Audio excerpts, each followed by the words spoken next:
वेदाहम समतीतानि वर्तमानानि चार्जुन भविष्याणि च भूतानि माम तू वेद न कश्चन। पदच्छेद।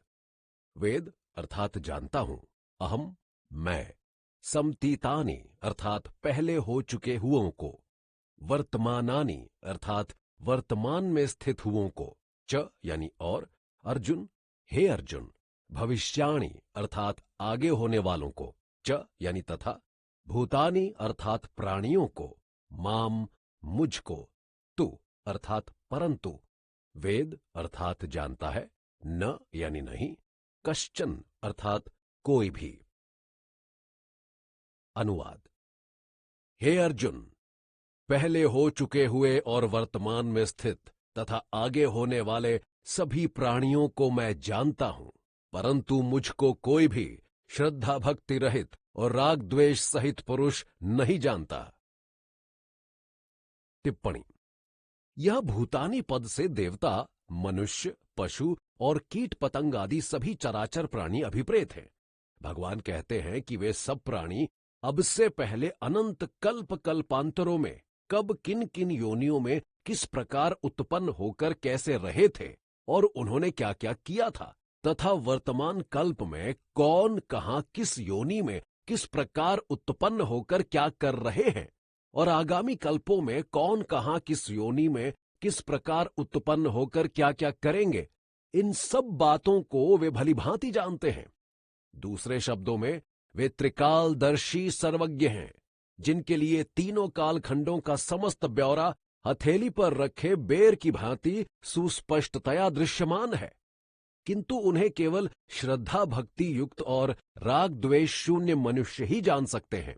राग द्वेष पूर्ण व्यक्तियों के उन्हें न जान सकने के कारण को बतलाते हुए भगवान कहते हैं, इच्छा द्वेष समुत्थेन द्वंद्व मोहेन भारत सर्वभूतानि सम्मोहम सर्गे यान्ति परंतप। पदच्छेद।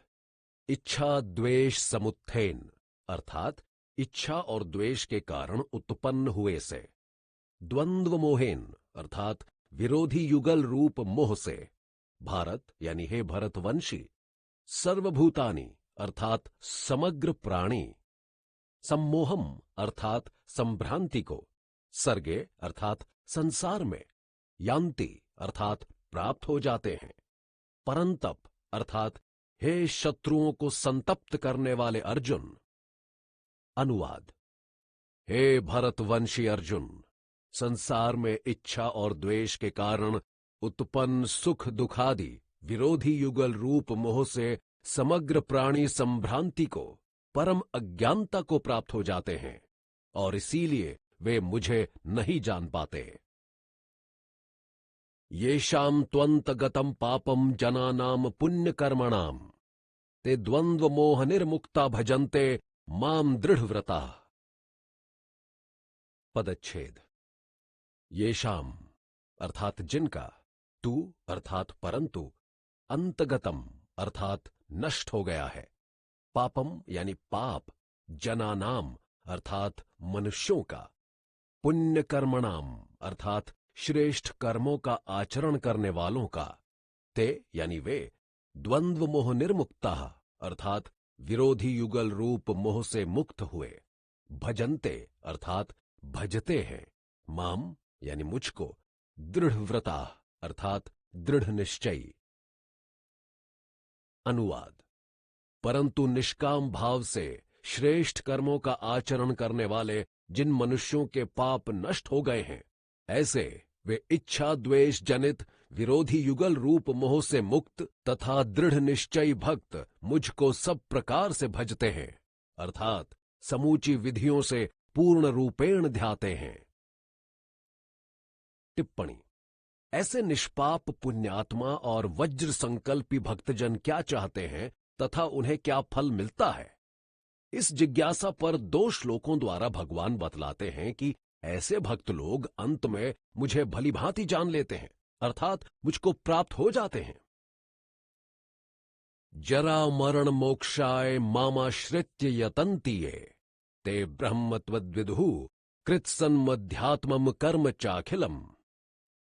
साधीभूताधिदैवं मां साधियज्ञं च ये विदुः प्रयाणकालेऽपि च मां ते विदुर्युक्तचेतसः।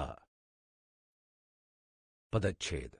जरा मरण मोक्षाय अर्थात बुढ़ापे तथा मृत्यु से छूटने के लिए, माम मुझको, आश्रित्य अर्थात शरण होकर, यतन्ति अर्थात यत्न करते हैं, ये यानी जो, ते यानी वे, ब्रह्म ब्रह्म को, तत् यानी उसको, विदुः अर्थात जानते हैं, कृत्स्नम अर्थात संपूर्ण को, अध्यात्मम अर्थात अध्यात्म को, कर्म यानी कर्म को, च यानी तथा, अखिलम अर्थात सकल को, साधिभूताधिदैवम अर्थात अधिभूत और अधिदैव के सहित को, माम मुझे, साधियज्ञम अर्थात आधियज्ञ समेत को, च यानी और, ये यानी जो, विदुः अर्थात जानते हैं, प्रयाण काले अर्थात अंत समय में, अपि यानी भी, च यानी तथा,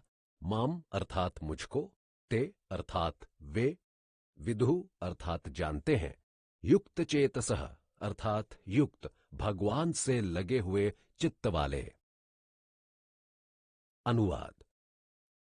जो मेरे शरण होकर बुढ़ापे तथा मृत्यु से छूटने के लिए अर्थात मोक्ष व भगवत प्राप्ति के लिए यत्न करते हैं, वे मनुष्य उस ब्रह्म को, संपूर्ण अध्यात्म को, सकल कर्म को और अधिभूत एवं अधिदैव के सहित तथा अधियज्ञ समेत मुझ समग्र को जान लेते हैं, और जो युक्त मुझ में आसक्त चित्त वाले इस प्रकार मुझ समग्र को अंत समय में भी जान लेते हैं, वे भी मुझको ही जानते हैं, यानी मुझको ही प्राप्त होते हैं। टिप्पणी। इस अध्याय के पहले ही श्लोक में भगवान ने अपना समग्र रूप बतलाने के लिए कहा था। प्रस्तुत 2 श्लोकों द्वारा जो इस अध्याय के अंतिम हैं, उन्होंने इसी विषय की चर्चा की है। उनका कहना है कि यह रूप उनके 6 स्वरूपों पर आधारित है। निर्गुण निराकार रूप ब्रह्म, जीव समुदाय रूप अध्यात्म, भगवदादि संकल्प रूप कर्म, जड़ वर्ग रूप अधिभूत, हिरण्यगर्भ रूप अधिदैव और अंतर्यामी रूप अधियज्ञ। ये सब एक भगवान के ही स्वरूप हैं। जिस प्रकार परमाणु, भाप, बादल, धूम, जल एवं बर्फ सभी जल के स्वरूप हैं, ये छहों के छहों तत्व ब्रह्म ही हैं। इस प्रकार यथार्थ रूप से अनुभव कर लेना ही समग्र ब्रह्म को या भगवान को जान लेना यानी प्राप्त हो जाना है। इन छहों तत्वों का विस्तृत विवेचन 2 श्लोकों के उपरांत 8वें अध्याय के 3 तथा 4 श्लोक की टिप्पणियों में किया गया है। ओम तत्सदिति श्रीमद्भगवद गीता सूपनिषत्सु ब्रह्म विद्यायाम योग शास्त्रे श्री कृष्णार्जुन संवादे ज्ञान विज्ञान योगो नाम 7मोऽध्यायः। ओम नित्य स्वरूप उस परमात्मा को नमस्कार। श्रीमद् भगवद गीता रूपी उपनिषद एवं ब्रह्म विद्या तथा योग शास्त्र विषयक श्री कृष्ण और अर्जुन के संवाद में ज्ञान विज्ञान योग नामक 7वां अध्याय यहां समाप्त होता है।